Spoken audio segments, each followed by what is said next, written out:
if you want to break with these imperialist forces, it's simple. We denounce the agreements. Everything starts from there. I think the example of Chad in any case is tangible. They started by denouncing the agreements. Otherwise, if we don't denounce the agreements, just saying that the bases leave, we haven't done anything. Because the problem lies in the colonial agreements, the defenses that have been signed since independence. The most dangerous is not the one you see in the bases. The most dangerous are the military advisors. Military advisors exist in all these countries.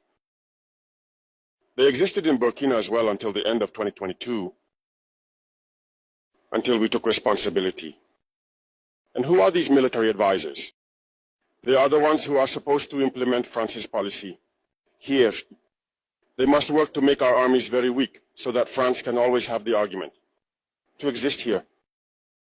Under their influence, they had succeeded. Our sentinels were therefore standing guard with sticks.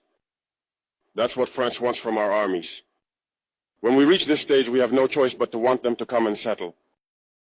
But the Burkinabe army managed to get rid of the military advisors. Unfortunately, I think that in 2019, after Operation Otapono, where the French saw that the Burkinabe army still had the capacity to respond to terrorists, they called the chiefs of staff in France. They instructed him to reintegrate the military advisors throughout the structure. Well, they did not agree. But upon returning to the country, the politicians instructed him to accept the military advisors.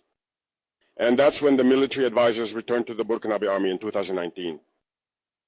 With all the consequences we know, the army was on the verge of disappearing in the years 2020, 2021. And indeed, this is the time when many soldiers had to desert because there was no longer any hope. We were in the process of collapsing. That's a bit how they work at the General Staff headquarters. In all army headquarters, in the schools, they are the ones who are supposed to dictate the policy of our army. They are the ones who tell us when to recruit, how to recruit, and what to do with them. They are in the schools to tell us how to train them, and so on. As long as these military advisors are there, you are not independent. Your army will just have the appearance of an army that is there to perform parades, a circus.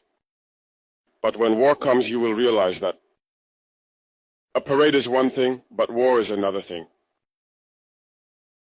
You have to break the agreements. It's the only way to have an independent army and build strength.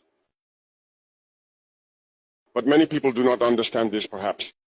And even with these agreements, France selects from our states officer cadets to go and train them. It's through these same agreements. But in reality, these officers who go to train, for the most part for France, they come to serve the French state in their country.